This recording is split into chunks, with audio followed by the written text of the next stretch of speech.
ओम शांति। आज के बाबार 28/11/2020 मुरली।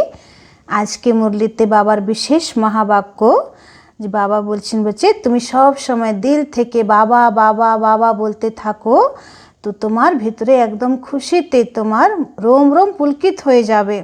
আর যত তুমি খুশিতে থাকবে তত তুমি মায়াজিত হতে পারবে। তারপরে আজকে বাবা বলেছেন যে কি একটা পুরুষার্থ বাচ্চাদের খুবই কঠিন মনে হয়, কিন্তু এটা না করলে তোমরা একদম যে সহজে সম্পূর্ণ হতে পারবে না, বা যে তোমাদের ইয়াদের খুব পাক্কা ইয়াদ হওয়া উচিত সেটা হতে পারবে না। তো সেটা কি পুরুষার্থ? তখন বাবা বললেন যে বারবার নিজেকে আত্মা ভাবতে হবে, নিজেকে দেহি অভিমানী স্থিতিতে নিয়ে আসতে হবে। তো যত তুমি নিজেকে আত্মা ভাবতে ভাবতে ভাবতে পুরো দেহি অভিমানী স্থিতিতে চলে আসবে, তত তোমার ভিতরে খুশি আসবে আর তোমার ইয়াদ একদম পাক্কা হয়ে যাবে। তারপরে বাবা বলেছেন যে যত তুমি পুরুষার্থ করে করে রুস্তম হবে, তখন মায়াও তোমার সামনে রুস্তম রূপ ধারণ করে আসবে। তো মায়ার অনেক রকম ব্যর্থ চিন্তন, ব্যর্থ সংকল্প বিকল্প তোমার মনের মধ্যে আসবে, কিন্তু তোমরা ভয় পাবে না, এটা মায়ার তুফান। তো বলছে তোমরা যত মহাবীর হবে, মায়া তত শক্তিশালী রূপ ধারণ করে আসবে। যেমন ব্রহ্মা বাবাও বলে যে আমি তো হচ্ছি ইঞ্জিন, সবার আগে তো আমি আছি, তো আমার সামনেও মায়ের অনেক রকম ঝড় তুফান আসে। তখন আমি বুঝি যে যদি আমার মধ্যে আসতে পারে তাহলে বাচ্চাদের মধ্যে কেন আসবে না। তো বাবা বলছে যে এটাতে ভয় পাওয়ার কিছু নেই, এখন তোমরা যুদ্ধের ময়দানে আছো। তো এই যুদ্ধের ময়দানে মায়ার সঙ্গে তোমাদের লড়াই চলছে। তো যেমন তোমরা পেহলওয়ান হবে, মায়াও সেরকম পেহলওয়ান হয়ে তোমাদের কাছে আসবে, তাতে ভয় পেও না। মনের মধ্যে অনেক রকম সংকল্প বিকল্প আসবে, কিন্তু শরীর দ্বারা বা ইন্দ্রিয় দ্বারা কোনো বিকর্ম করো না, তাহলে তুমি মায়াজিত হয়ে যাবে। এইভাবে বাবা খুব সূক্ষ্মভাবে আমাদেরকে আজকে মায়াকে জয় করার বিধি বলেছেন। আসুন এবার আমরা পুরো মুরলি বিস্তারিতভাবে শুনব। মিঠে बच्चे, तुम दिल से बाबा बाबा कहो तो खुशी में रोमांच खड़े हो जाएंगे। खुशी में रहो तो माया जीत बन जाएंगे। আজকের প্রশ্ন হচ্ছে बच्चों को किस एक बात में मेहनत लगती है, लेकिन खुशी और याद का वही आधार है। বাবা জিজ্ঞেস করছেন যে বাচ্চাদের কি একটা ব্যাপারে, পুরুষার্থের ব্যাপারে খুব পরিশ্রম মনে হয়, কিন্তু খুশি বা যোগের আধার এটাই আছে। তো বাবা উত্তরে বলছেন आत्म अभिमानी बनने में ही मेहनत लगती है, लेकिन इसी से खुशी का पारा चढ़ता है। मीठा बाबा याद आता है, माया तुम्हें देह अभिमान में लाती रहेगी, रुस्तम से रुस्तम होकर लड़ेगी, इसमें मूंझना नहीं है। বাবা বলছেন যে আত্ম অভিমানী হতেই পরিশ্রম মনে হয়, কিন্তু এটাতে খুশির পারা চড়ে যায়। বাবা বলছেন যে যত আত্মাভিমানী হওয়ার অভ্যাস আমরা করব, তত বাবার ইয়াদ আসবে এবং মায়া আমাদেরকে দেহ অভিমানে আনবে না। माया तुम्हें देह अभिमान में लाती रहेगी, रुस्तम से रुस्तम होकर लड़ेगी, लेकिन इसमें मूंझना नहीं है।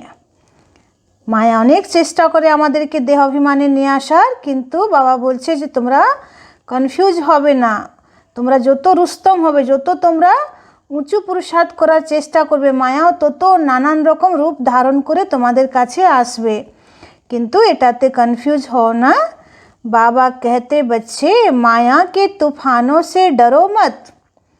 বাবা বলছেন মায়ার তুফান থেকে ভয় পেও না, सिर्फ कर्मेंद्रियों से कोई विकर्म नहीं करो।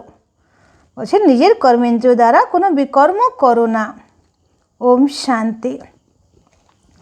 रूहानी बाप रूहानी बच्चों को समझा रहे हैं, व शिक्षा दे रहे हैं, पढ़ा रहे हैं। बच्चे जानते हैं पढ़ाने वाला बाप सदैव देही अभिमानी है, वह है ही निराकार, देह लेता ही नहीं है। বাবা বলছেন যে আমি সবসময় দেহি অভিমানী, আমি নিরাকার, আমি কখনো দেহ নিই না। पुनर्जन्म में नहीं आते हैं, बाप समझाते हैं तुम बच्चों को मेरे समान अपने को आत्मा समझना है। बाबा बोलছেন যে আমি যেমন आत्मा তোমরা নিজেকেও আমার মতন একটা आत्माई भावो। मैं हूँ परम पिता को देह होते नहीं, उनको देही अभिमानी भी नहीं कहेंगे, वह तो है ही निराकार। बाबा बोलছেন যে আমাকে নতুন করে নিজেকে आत्मा भावार पुरुषार्थ करते হয় না, আমি तो আছি निराकार। बाप कहते हैं मुझे अपनी देह नहीं है, तुमको तो देह मिलती आई है। अब मेरे समान देह से न्यारा हो, अपने को आत्मा समझो। अगर विश्व का मालिक बनना है तो और कोई डिफ़िकल्ट बात है नहीं। बाप कहते हैं देह अभिमान को छोड़ मेरे समान बनो। सदैव बुद्धि में याद रहे हम आत्मा हैं, हमको बाबा पढ़ा रहे हैं। बाप तो निराकार हैं, परंतु हमको पढ़ाएं कैसे, इसलिए बाबा इस तन से आकर पढ़ाते हैं। बाबा बोलছেন আমি তো নিরাকার, তো তোমাদেরকে আমি কি করে মুরলি শোনাবো, জ্ঞান শোনাবো, তাই আমাকে ব্রহ্মার শরীরে আসতে হয়। गौ मुख दिखाते हैं ना, अब गौ के मुख से तो गंगा नहीं निकल सकती। बोलছেন গরুর मुख থেকে तो गंगा बेरोते पारे ना। माता को भी गौ माता कहा जाता है। तुम सब गौ हो, यह तो गौ नहीं है, मुख द्वारा ज्ञान मिलता है। बाप की गौ तो नहीं है ना, बैल पर भी सवारी दिखाते हैं। बाबा बोलছেন যে गौ माता যেটা বলা হয় সেটা হচ্ছে যে তোমরা সবাই ফিমেল, তোমরা হচ্ছে গরু, তোমাদের মুখ থেকে জ্ঞান বেরোচ্ছে, জ্ঞান গঙ্গা বেরোচ্ছে, কিন্তু যেটা শিবের বাহন দেখানো হয়েছে সেটা দেখানো হয়েছে বলদ বা নন্দী। তো সেটাই বাবা বলছে যে আমি যে ব্রহ্মা বাবার মধ্যে যে এসেছি তারই यादगार भक्ति मार्गे शिवेर सामने बलद देखानो है। वह तो शिव शंकर एक कह देते हैं। तुम बच्चे अभी समझते हो शिव शंकर एक नहीं है, शिव तो है ऊंच ते ऊंच, फिर ब्रह्मा विष्णु शंकर। ब्रह्मा है सूक्ष्म वतनवासी, तुम बच्चों को विचार सागर मंथन कर पॉइंट निकाल समझाना पड़ता है और निडर भी बनना है। तुम बच्चों को ही खुशी है, तुम कहेंगे हम ईश्वर के स्टूडेंट हैं। বলছে তোমরা এখন খুব খুশিতে আছো যে আমরা स्वयं भगवानेर स्टूडेंट, हमको बाबा पढ़ाते हैं। भगवान वाच भी है, हे बच्चे मैं तुमको राजाओं का राजा बनाने के लिए पढ़ाता हूँ। भल कहाँ भी जाते हो, सेंटर्स पर जाते हो, बुद्धि में है कि बाबा हमको पढ़ाते हैं। বলছে তোমরা যে সেন্টারেই যাও সেখানে দিদিরা তোমাদেরকে মুরলি শোনাচ্ছে, কিন্তু তোমাদের বুদ্ধিতে কি আছে যে বাবা আমাদেরকে পড়াচ্ছে। तो अभी हम सेंटर्स पर सुनते हैं, बाबा मुरली चलाते हैं, बाबा बाबा करते रहो, यह भी तुम्हारी यात्रा हुई। योग अक्षर शोभता नहीं, मनुष्य अमरनाथ बद्रीनाथ यात्रा करने पैदल जाते हैं। अभी तुम बच्चों को तो जाना है अपने घर।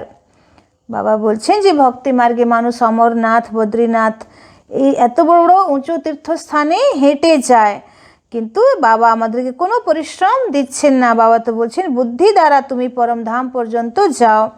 আর এখন আমাদের রিটার্ন জার্নি, আমাদেরকে তো 84 জন্মের পাঠ শেষ করে বাড়ি ফিরতেই হবে।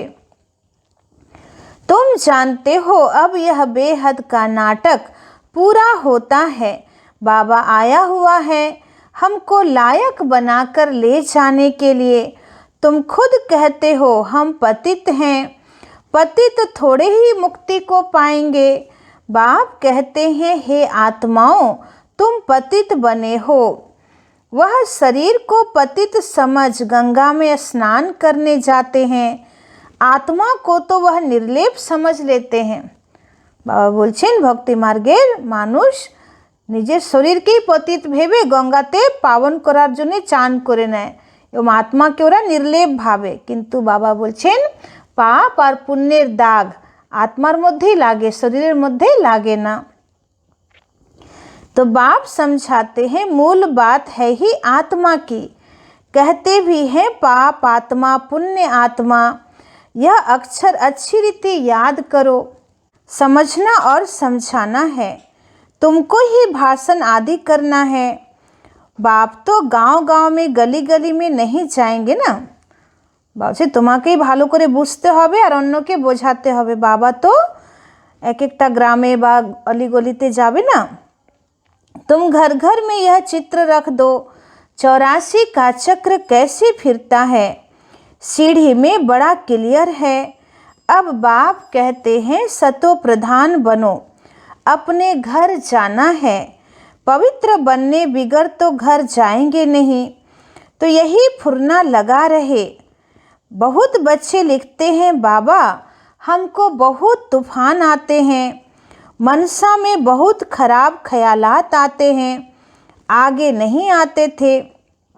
बाबा बोलছেন যে অনেক বাচ্চারা বাবার কাছে বলে বাবা মনের মধ্যে অনেক রকম বাজে বাজে চিন্তন আসে, আগে এরকম আসতো না এখন কেন আসছে। तो बाप कहते तुम यह ख्याल नहीं करो, आगे तुम कोई युद्ध के मैदान में थोड़े थे।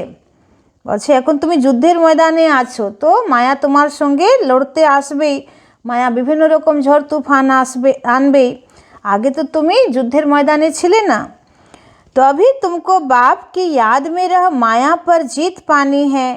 तुम यह घड़ी घड़ी याद करते रहो, गांठ बांध लो, जैसे माताएं गांठ बांध लेती है, पुरुष लोग फिर नोटबुक में लिखते हैं। বলছে যেমন মাতারা যে কোনো জিনিসের জন্য গিট বেঁধে নেয় মনে করার জন্যে, বা ভাইরা কী করে তারা ডায়েরিতে লিখে নেয়, কোনো বিশেষ ইম্পর্টেন্ট কাজ থাকলে ডায়েরিতে লিখে নেয়। তো বলছে তোমরাও বারবার এটা গিট বেঁধে নাও যে আমাকে বাবাকে স্মরণ করতে হবে।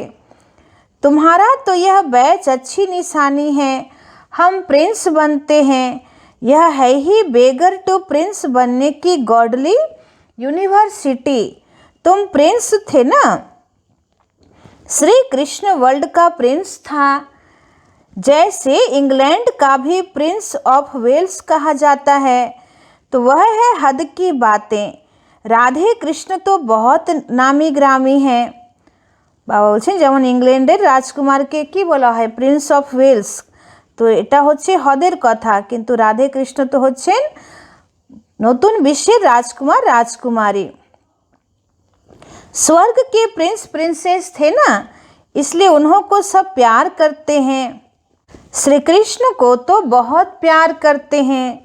करना तो दोनों को चाहिए, पहले तो राधे को करना चाहिए, परंतु बच्चे पर जास्ती प्यार रहता है क्योंकि वह वारिस बनता है।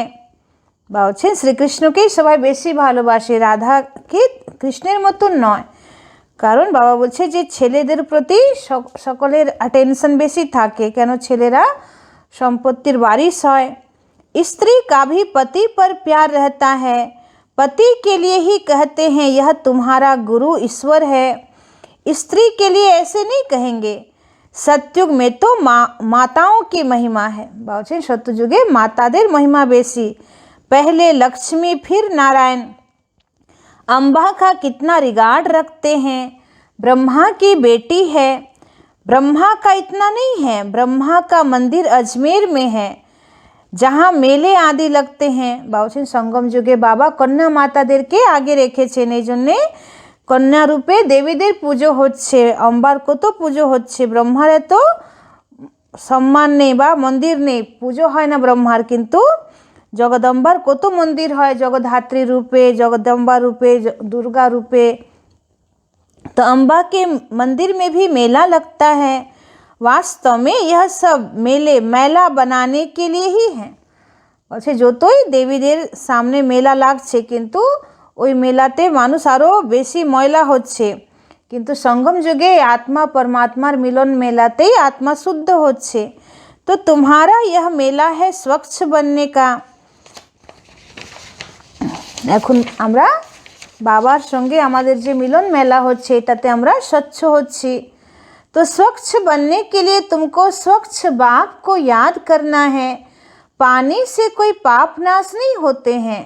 বলছে গঙ্গা জলে সারাদিন ডুবে থাকলেও পাপ নাশ হবে না, কেন শরীর তো একটা অস্ত্র, আত্মা তো এর দ্বারাই পাপ বা পুণ্য করাচ্ছে। তো যেমন কোনো অস্ত্র দ্বারা কাউকে মারা হয় তাহলে সে অস্ত্রকে শাস্তি দেওয়া হয় না, কেন অস্ত্র তো নির্জীব, যে মার্ডার করে তাকে শাস্তি দেওয়া হয়। তো ঠিক সেরকম আমি এই হাত দ্বারা কাউকে মারছি না, আমি কোনো ভালো কাজ করছি, কারো সেবা করছি, তো এটা হাতের তো দোষ নয়, দোষ তো আত্মার আছে। এই জন্য বাবা বলছে ওরা তো শুধু শরীরকে গঙ্গা জলে চান করিয়ে নেয়, ভাবে যে এটাতেই আমাদের পাপ নাশ হয়ে যাবে, কিন্তু তাতে পাপ নাশ হবে না। गीता में भी भगवानुवाच है, मन मना भव, आदि और अंत में यह अक्षर हैं। तुम बच्चे जानते हो हमने ही पहले पहले भक्ति शुरू की है। सतो प्रधान भक्ति, फिर सतो रजो तमो भक्ति होती है। अभी तो देखो मिट्टी पत्थर आदि सबकी करते हैं। বলছেন দাপর যুগে ভক্তি যখন শুরু আরম্ভ হয়েছে তখন ভক্তি শত প্রধান ছিল, সেটাকে অব্যভিচারী ভক্তি বলা হতো, এক শিব বাবারই পুজো হতো। তারপরে ভক্তিও শত রজ তম, এখন তো এত দেব দেবীর পুজো, গাছপালার পুজো, তো বাবা বলছে এখন তো পুরো ভক্তিটাও তমপ্রধান হয়ে গেছে। अभी तो देखो मिट्टी पत्थर आदि सबकी करते हैं, तो यह सब है अंधश्रद्धा। এখন তো মাটি পাথর সকলেরই পুজো হয়, তো এই সমস্ত হচ্ছে अंधश्रद्धा। इस समय तुम संगम पर बैठे हो, यह उल्टा झाड़ है, ऊपर में है बीज। बाप कहते हैं इस मनुष्य सृष्टि का बीज रचता मैं हूँ। बाबा বলছেন যে মানুষ সৃষ্টির বীজ রচয়িতা আমি। अभी नई दुनिया की स्थापना कर रहे हैं, सैपलिंग लगाते हैं ना, झाड़ के पुराने पत्ते झड़ जाते हैं, नए नए पत्ते निकलते हैं। अभी बाप देवी देवता धर्म की स्थापना कर रहे हैं। बहुत पत्ते हैं जो मिक्स हो गए हैं, अपने को हिंदू कहलाते हैं। বা বলছেন যে অনেক ধর্মের আত্মারাও এখন নিজেকে হিন্দু বলছে। वास्तव में हिंदू हैं ही आदि सनातन देवी देवता धर्म वाले। हिंदुस्तान का वास्तव में नाम ही है भारत, जहाँ देवताएं रहते थे। বলছেন এখন যারা নিজেকে হিন্দু বলছে তারা আসলে আদি সনাতন দেবী দেবতা ধর্মের আত্মা। ভারতবর্ষেরই নাম এখন হিন্দুস্তান হয়েছে। তো আসল ভারত, প্রথম ভারত যেখানে দেবী দেবতারা থাকতেন, তাই ভারতবর্ষকে দেবালয় বা দেवभूमि বলা হয়। और किसी देश का नाम नहीं बदलता, इनका नाम बदल दिया है। अच्छा আর অন্য কোনো দেশের নাম পরিবর্তন হয় না, ভারত দেশের নাম পরিবর্তন করে দিয়েছে, হিন্দুস্তান রেখে দিয়েছে। बौद्धि लोग ऐसे नहीं कहेंगे कि हमारा धर्म जापानी व चीनी है, वह तो अपने धर्म को बौद्धि ही कहेंगे। বলছেন যে বৌদ্ধিরা নিজের ধর্মকে জাপানি বা চিনি বলে না, যেহেতু চায়নাতে বা জাপানে বেশি বৌদ্ধ ধর্ম আছে, তো দেশ অনুসার ওরা নিজের ধর্মের নাম বলবে না যে আমাদের ধর্ম জাপানি বা চিনি, ওদের ধর্মটা বৌদ্ধই আছে। কিন্তু ভারতবর্ষে যারা হিন্দুস্তানে আছে তারা নিজেকে হিন্দু বলে দিল। तो तुम्हारे में कोई भी अपने को आदि सनातन देवी देवता धर्म का नहीं कहते हैं। अगर कोई कहे तो भी बोलो वह धर्म कब और किसने स्थापन किया, कुछ भी बता नहीं सकेंगे। বাবা বলছেন যদি তোমরা বলেও দাও যে আমাদের ধর্ম হচ্ছে আদি সনাতন দেবী দেবতা ধর্ম, তাও কেউ বলতে পারবে না যে কবে স্থাপন হয়েছিল, কখন হয়েছিল। तो कल्प की आयु ही लंबी चौड़ी कर दी है, इसको कहा जाता है अज्ञान अंधेरा। एक तो अपने धर्म का पता नहीं, दूसरा लक्ष्मी नारायण के राज्य को बड़ा दूर ले गए हैं, इसलिए घोर अंधियारा कहा जाता है। ज्ञान और अज्ञान में कितना फर्क है। ज्ञान सागर है ही एक शिव बाबा, उनसे जैसे एक लोटा देते हैं। सिर्फ किसी को यह सुनाओ कि शिव बाबा को याद करो तो विकर्म विनाश होंगे, यह जैसे चुल्लू पानी हुआ ना। বাবা বলছেন যে আমি তো হচ্ছি জ্ঞানের সাগর, আর তুমি যদি কাউকে এইটুকু যদি বলে দাও যে নিজেকে আত্মা ভেবে শিব বাবাকে স্মরণ করো, তাহলে তোমার বিকর্ম বিনাশ হবে। তো এইটুকু পয়েন্ট একটা হচ্ছে সমুদ্রের মধ্যে যেমন একটা অঞ্জলি নেওয়া হয়, ঠিক সেই রকম। कोई तो स्नान करते हैं, कोई घड़ा भर ले जाते हैं, कोई छोटी छोटी लोटी ले जाते हैं। বাবা বলছে যখন গঙ্গা সাগরে কেউ চান করতে যায় না, তখন কেউ বড় একদম কলসি ভরে নিয়ে আসে, কেউ ছোট ছোট লোটিতে নিয়ে আসে। रोज एक एक बूंद मटके में डाल उसको गंगा जल समझ पीते हैं। गंगा जलेर एत महत्व जे एक एकटा बूंद से तारा निजेर कलुषिते माना जले भरा कलुषिते फेले देय और भावे जे आमरा गंगा जल खाচ্ছি। तो विलायत में भी वैष्णव लोग गंगा जल के घड़े भरकर ले जाते हैं, फिर मंगाते रहते हैं। अब यह तो सारा पानी पहाड़ों से ही आता है, ऊपर से भी पानी गिराते हैं। आजकल देखो मकान भी कितने ऊंचे 100 मंजिल तक के बनाते हैं। बाबा बोलছেন যে বাস্তবে গঙ্গার জল সেটা তো সমুদ্রের জল বাষ্প হয়ে উপরে উঠছে, তারপরে সেটা বৃষ্টি হয়ে নামছে, আবার পাহাড়ে জমছে, সেটাই বরফ হয়ে যাচ্ছে, সেই বরফটাই গলে গলে আবার পাহাড়ের বুক থেকে ধীরে ধীরে নিচের দিকে আসছে। তো সেটাকে মানুষ গঙ্গা জল ভাবছে, বাস্তবে এমন কোনো ব্যাপার নেই। আর এখন তো বাবা বলছেন যে মানুষ 100 মালা বানাচ্ছে, মানে 100 তলা বিল্ডিং বানাচ্ছে, সত্যযুগে এসব হবে না। वहाँ तो तुमको ज़मीन इतनी मिलती है बात मत पूछो, यहाँ रहने के लिए ज़मीन नहीं है, तब इतने मंजिल बनाते हैं। वहाँ अनाज भी अथाह पैदा होता है, तो जैसे अमेरिका में बहुत अनाज होता है तो जला देते हैं। বলছে আমেরিকা এত ফসল হয় যে পুড়িয়ে দেয়। तो यह है मृत्यु लोक, वह है अमर लोक। आधा कल्प वहाँ तुम सुख में रहते हो, काल अंदर घुस न सके। इस पर एक कथा भी है, यह है बेहद की बात। बेहद की बातों से फिर हद की कथाएं बैठ बनाई है। ग्रंथ पहले कितना छोटा था, अभी तो कितना बड़ा कर दिया। বাবা একদম স্পষ্ট বলছেন যে আগে যে বেদ শাস্ত্র গ্রন্থ উপনিষদ তৈরি হয়েছিল সেগুলো ছোট ছোট, কিন্তু এখন ওটাকে আরও বাড়িয়ে চাড়িয়ে বড় করে দিয়েছে। तो शिव बाबा कितना छोटा है, उनकी भी कितनी बड़ी प्रतिमा बना दी है। বলছেন যেমন আমি একটা অতি সূক্ষ্ম বিন্দু, কিন্তু আমার যে শিবলিঙ্গ প্রতিমা হিসাবে বানানো হয় সেটা কত বড় বানায়, তো আমার রূপ তো এত বড় নেই। তো সেরকম भक्ति मार्गे एत बड़ो बड़ो वेद शास्त्र बानिए दिए। बुद्ध के चित्र, पांडवों के चित्र बड़े बड़े लंबे बनाए हैं। अनेक जगह बुद्धेर जे मूर्ति सेटा खूब बड़ो विशाल आकार बानानो हयेछे, पांडवदेरो बड़ो बड़ो चित्र बानानो हयेछे। ऐसे तो कोई होते नहीं। तुम बच्चों को तो यह एम ऑब्जेक्ट का चित्र घर घर में रखना चाहिए। हम पढ़कर यह बन रहे हैं, फिर रोना थोड़े ही चाहिए। जो रोते हैं वह खोते हैं, देह अभिमान में आ जाते हैं। तुम बच्चों को आत्म अभिमानी बनना है। बाबा বলছেন যখন তোমরা দেহ অভিমানে আসো তখনই তোমরা কাঁদতে লাগো। তো যারা কাঁদে তারা হারিয়ে ফেলছে, মানে ইনকাম হারিয়ে ফেলছে তারা। तुम बच्चों को आत्म अभिमानी बनना है, इसमें ही मेहनत लगती है। आत्म अभिमानी बनने से ही खुशी का पारा चढ़ता है, मीठा बाबा याद आता है। बाबा से हम स्वर्ग का वर्षा ले रहे हैं। बाबा हमको इस भाग्यशाली रथ में आकर पढ़ाते हैं। रात दिन बाबा बाबा याद करते रहो। तुम आधा कल्प के आशिक हो। भक्त भगवान को याद करते हैं, भक्त हैं अनेक। ज्ञान में सब एक बाप को याद करते हैं, वही सबका बाप है। ज्ञान सागर बाप हमको पढ़ाते हैं। तुम बच्चों के तो रोमांच खड़े हो जाने चाहिए। तूफान तो माया के आएंगे ही ना।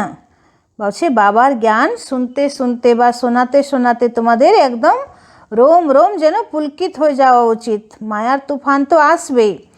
तो बाबा कहते हैं सबसे जास्ती तूफान तो मुझे आते हैं, क्योंकि सबसे आगे मैं हूँ। বলছে সব থেকে বেশি ঝড় তো আমার সামনে আসে মায়া, ঝড় নিয়ে আসে, কেন সবার আগে তো আমি আছি। পুরো গাড়িতে বাবা ইঞ্জিন রূপে আছে, তো সবার আগে তো ঝড় ইঞ্জিনকেই লাগবে না। हमारे पास आते हैं तब तो मैं समझता हूँ कि बच्चों के पास कितने आते होंगे, मूंझते होंगे। अनेक प्रकार के तूफान आते हैं जो अज्ञान काल में भी कभी नहीं आते होंगे। বলছে জ্ঞান মার্গে খুব মায়ার ঝড় তুফান আসে, যেটা অজ্ঞান কালেও আসতো না। वह भी आते हैं, पहले मुझे आने चाहिए, नहीं तो मैं बच्चों को समझाऊंगा कैसे। यह है फ्रंट में। रुस्तम है तो माया भी रुस्तम से रुस्तम होकर लड़ती है। ব্রহ্মা বাবা বলছেন যে কত রকম মায়া মনের মধ্যে নানান সংকল্প বিকল্প আনে, তো সেটা আগে আমার মধ্যে আসে, তবে আমি বুঝি যে সত্যি বাচ্চাদের উপরে কিভাবে মায়া ঝড় নিয়ে আসছে। तो रुस्तम है तो माया भी रुस्तम से रुस्तम होकर लड़ती है। मल्ल युद्ध में सब एक जैसे नहीं होते हैं, फर्स्ट सेकंड थर्ड ग्रेट होती है। बाबा के पास सबसे जास्ती तूफान आते हैं, इसलिए बाबा कहते हैं इन तूफानों से डरो मत। बाबा से मल युद्ध है ना, तो मल युद्धे মানে যে খুব উস্তাদ হয় তো তার সঙ্গে সেই রকম উস্তাদকেই মানে দিতে হয় লড়াই করার জন্যে। আবার যে সেকেন্ড টাইপের হয় তাকে সেরকম উস্তাদ দেয়। থার্ড গ্রেডের যারা আছে তাদের কাছে থার্ড গ্রেডের লোক আসবে লড়তে। তো সেরকম এখানে বাবার জ্ঞান মার্গেও যে যত বেশি মহাবীর রুস্তম হবে মায়াও তার কাছে সেই রকম রূপ ধারণ করে আসে। তো বাবা বলছেন যে মায়ার এই তুফান থেকে ভয় পেও না, सिर्फ कर्मेंद्रियों से कोई विकर्म नहीं करो। बच्चे कर्मेंद्रियों द्वारा कोनो विकर्म करो ना। कई कहते हैं ज्ञान में आए हैं तो यह क्यों होता है, इससे तो ज्ञान नहीं लेते तो अच्छा था। অনেকেরা বলে জ্ঞান মার্গে যখন এসে গেছি তাহলে এরকম কেন সংকল্প বিকল্প আসবে, তার থেকে তো জ্ঞান নিতাম না, সেটাই ভালো ছিল। संकल्प ही नहीं आते। अरे यह तो युद्ध है ना, स्त्री के सामने होते भी पवित्र दृष्टि रहे। समझना है शिव बाबा के बच्चे हम भाई भाई हैं, फिर प्रजापिता ब्रह्मा की संतान होने से भाई बहन हो गए। फिर विकार कहाँ से आया, ब्राह्मण है ऊंच चोटी, जो ही फिर देवता बनते हैं। तो हम बहन भाई हैं, एक बाप के बच्चे कुमार कुमारी। अगर दोनों कुमार कुमारी होकर नहीं रहते तो फिर झगड़ा होता है। बाबा बोलছেন যখন তোমরা নিজেকে ব্রহ্মা বাবার সন্তান ভাববে তখন তোমরা হয়ে গেলে ব্রহ্মা কুমার ব্রহ্মা কুমারী ভাই বোন, আর শিব বাবার সন্তান আত্মারূপে ভাই ভাই। তো দুটো সম্বন্ধেই তোমাদের বিকার আসা উচিত নয়। তো এই ব্রাহ্মণ পরিবার হচ্ছে সবথেকে উঁচ চুটি মানে উচ্চ পরিবার। তো এখানে বাবা বলছে কোনো রকম বিকার তোমাদের মধ্যে যেন না থাকে, কেন তোমরা ব্রাহ্মণরাই এখন দেবী দেবতা হবে।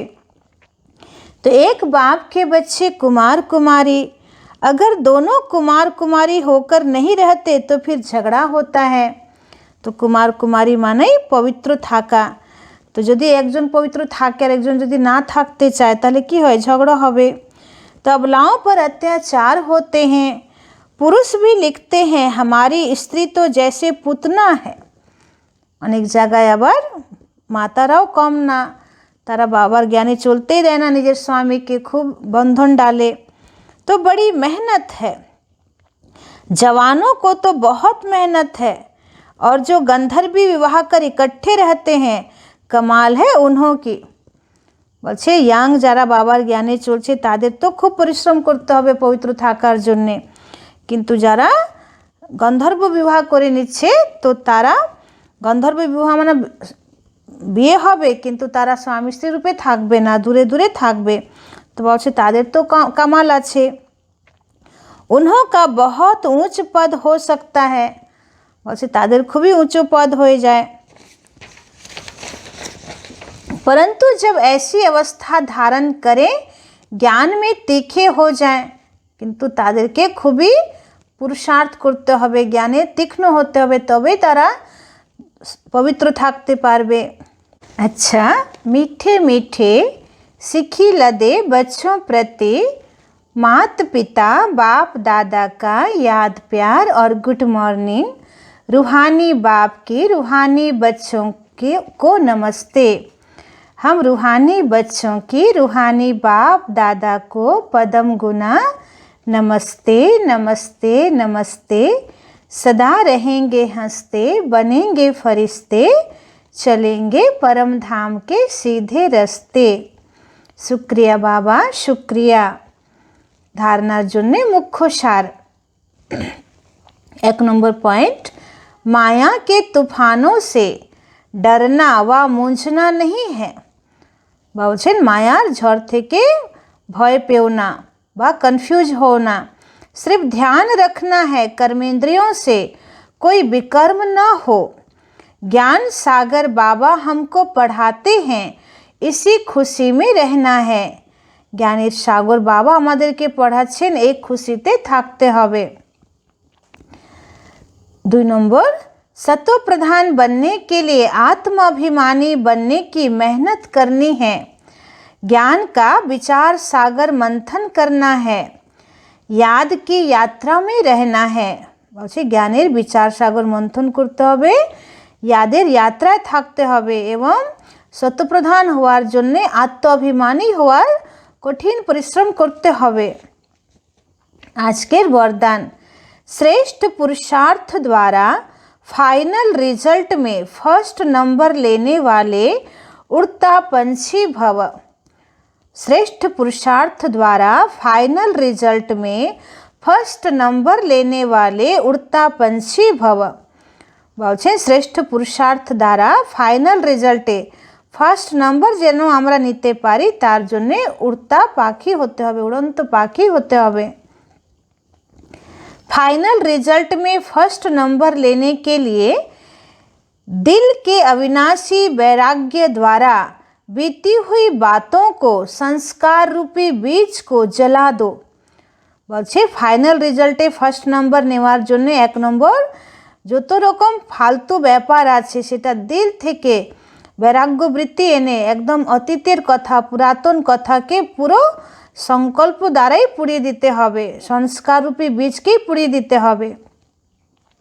2 नम्बर, बाबा बोलছেন अमृत बेले से रात तक ईश्वरीय नियमों और मर्यादाओं का सदा पालन करने का व्रत लो। বলছে অমৃত বেলা থেকে রাত পর্যন্ত বাবা যা যা আমাদেরকে ঈশ্বরীয় নিয়ম এবং মর্যাদা দিয়েছে সেটাকে পালন করার ব্রত নিতে হবে।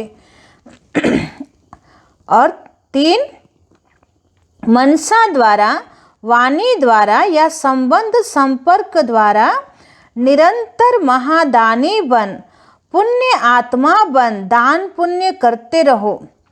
বলছেন যে মনসা দ্বারা, মনের দ্বারা বা বাণী দ্বারা বা সম্বন্ধ সম্পর্ক দ্বারা নিরন্তর মহাদানী হয়ে পুণ্য আত্মা হয়ে দান পুণ্য করতে হবে। जब ऐसा श्रेष्ठ हाई जंप देने वाला पुरुषार्थ हो तब उड़ता पंछी बन फाइनल रिजल्ट में नंबर 1 ले सकेंगे। तो বলছেন যখন এরকম তোমার হাই জাম্প দেওয়ার মতন যদি পুরুষার্থ হয় তবে তুমি উড়ন্ত পাখি হয়ে ফাইনাল রেজাল্টে নাম্বার 1 নিয়ে নিতে পারবে। স্লোগান, वृत्ति द्वारा वायुमंडल को पावरफुल बनाना यही लास्ट का पुरुषार्थ व सर्विस है। बाबा बोलছেন বৃত্তি দ্বারা বায়ুমণ্ডলকে পাওয়ারফুল বানানো এটাই অন্তিম পুরুষার্থ আছে বা এটাই অন্তিম সার্ভিস আছে। বৃত্তি দ্বারা বায়ুমণ্ডলকে শক্তিশালী বানানো এটাই হচ্ছে শ্রেষ্ঠ বা অন্তিম পুরুষার্থ বা সেবা। ओम शांति।